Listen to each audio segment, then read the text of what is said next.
여러분, 진정한 부라는 게 대체 뭘까요? 오늘 우리는 그 해답을 아주 특별한 곳, 바로 고전에서 찾아보려고 합니다. 책 고전이 답했다를 바탕으로 우리가 정말로 마땅히 가져야 할 부의 진짜 의미는 무엇인지, 그 길은 어디에 있는지 함께 탐구해 보겠습니다. 이 책 표지에 있는 이 질문, 이게 정말 마음에 콕 박히더라고요. 당신은 마땅히 가져야 할 부를 가지고 있는가? 이건 그냥 통장에 돈이 얼마 있냐 이런 걸 묻는 게 아니에요. 과연 나는 부를 누릴 자격이 있는 사람인가? 내 삶의 방식이 부와 어울리는가? 이렇게 스스로에게 되묻게 만들죠. 오늘 이 질문에 대한 답을 찾아가는 여정을 한번 시작해 보겠습니다. 그래서 오늘 여정은요, 딱 3단계로 진행될 겁니다. 첫째, 우리가 생각하는 부에 대한 개념부터 완전히 바꿔볼 거고요. 둘째, 그 부를 온전히 담아낼 수 있는 단단한 내면의 그릇을 만드는 법을 알아볼 거예요. 그리고 마지막으로 이 모든 걸 현실로 만들어줄 구체적인 행동 원칙은 무엇인지 차근차근 파헤쳐보겠습니다. 자, 그럼 첫 번째 파트, 진정한 부의 재정의부터 시작해볼까요? 어쩌면 우리가 부자가 되지 못하는 가장 큰 이유는요, 부가 뭔지 제대로 모르기 때문일지도 모릅니다. 모든 건 우리의 생각과 관점을 바꾸는 데서 시작되거든요. 책에서는 돈을 2가지로 나눠요.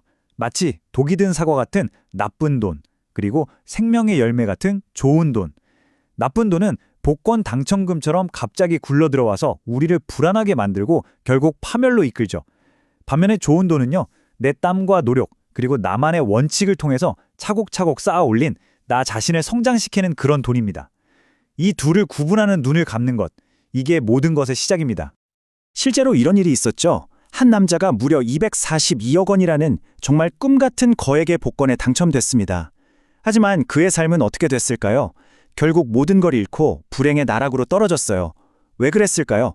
그에게는 그 큰 돈을 담을 그릇이 준비되어 있지 않았기 때문입니다.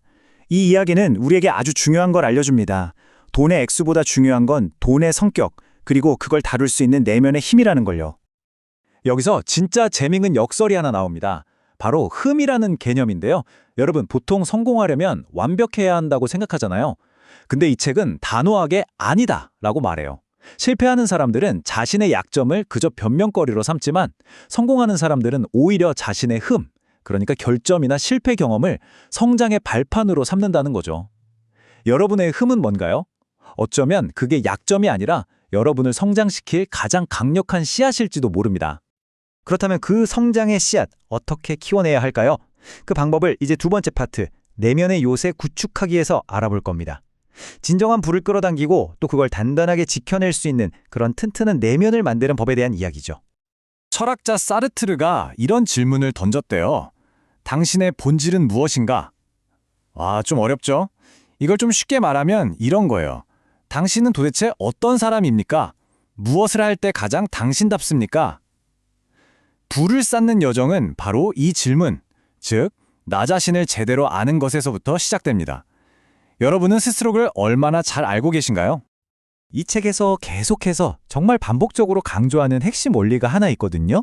바로 존재가 더 나은 상태를 만든다는 겁니다. 이게 무슨 말이냐면 나의 내면이 먼저 단단하게 바로 서야 비로소 부라는 외적인 결과물이 자연스럽게 따라온다는 뜻이에요. 모든 부의 진짜 원천은 바로 내 안에 있다는 거죠. 그럼 내 본질은 어떻게 찾냐고요? 사르트르가 3가지 힌트를 줬어요. 첫째, 내가 하는 일의 정체성, 나는 어떤 일을 하는 사람인가? 둘째, 나의 근본적인 천성, 나는 어떤 성향을 가진 사람인가? 셋째, 나를 정의하는 핵심 자질, 나를 가장 잘 표현하는 단어는 뭘까? 이 3가지 질문에 답할 수 있을 때 비로소 부를 향한 나만의 지도가 그려지기 시작하는 겁니다. 이 문장 정말 가슴을 뛰게 만들지 않나요? 내가 선택한 필요는 기분이 좋다. 이것이 자발적 필요다.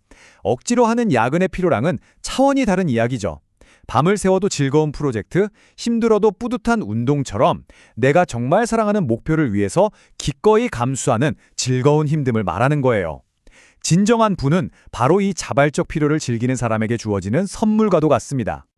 부를 향한 또 하나의 정말 중요한 생각의 전환, 바로 소비자의 뇌에서 생산자의 뇌로 바꾸는 겁니다. 소비자는 그냥 돈을 쓰는 사람이지만 생산자는 세상에 필요한 가치를 만들어내는 사람이거든요. 다른 사람의 문제를 해결해주고 그들에게 기쁨을 줄 때 돈은 자연스럽게 따라온다는 것. 아주 단순하지만 정말 강력한 원리죠.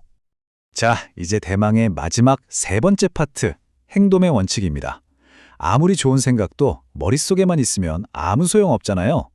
지금까지 차곡차곡 쌓아 올린 이 내면의 힘을 현실 세계에서 어떻게 폭발시킬 수 있는지 그 구체적인 행동 지침들을 한번 살펴보겠습니다.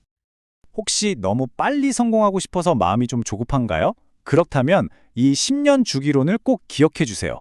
위대한 성공에는 시간이 걸립니다.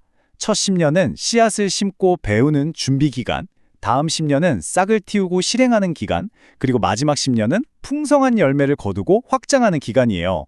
여러분은 지금 어느 단계에 와 계신가요? 조급해야 할 필요 전혀 없습니다. 꾸준함이 모든 걸 이기니까요.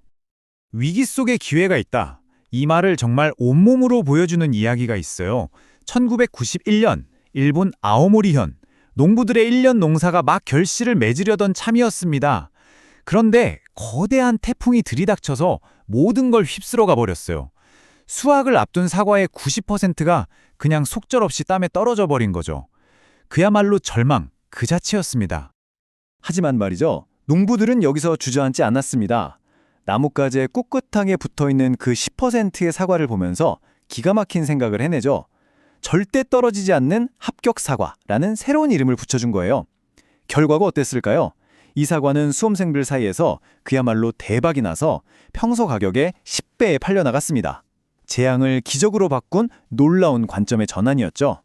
이 합격 사과 이야기가 우리한테 주는 메시지는 아주 명확합니다. 위기란 무엇인가? 그건 끝이 아니라 방향을 바꿀 기회라는 신호라는 겁니다. 어쩌면 그 태풍이 불지 않았다면 합격 사과는 영원히 태어나지 못했을 거예요. 투자의 현인 워런 버핏의 평생 파트너 찰리 멍거의 이야기는 이 행동의 중요성을 제대로 보여줍니다. 그는 자신의 성공을 설명할 단 하나의 단어로 합리성을 꼽았어요. 그리고 거기서 멈춘 게 아니죠.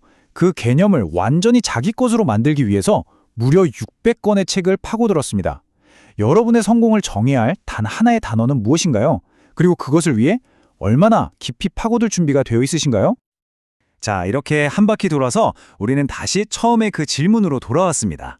하지만 이제 이 질문의 무게가 좀 다르게 느껴지시지 않으세요? 진정한 부가 뭔지, 내면의 그릇을 어떻게 다져야 하는지, 그리고 행동의 원칙까지 알게 됐으니까요. 이제 당신이 마땅히 가져야 할 부를 위해 바로 오늘 무엇을 시작하시겠습니까?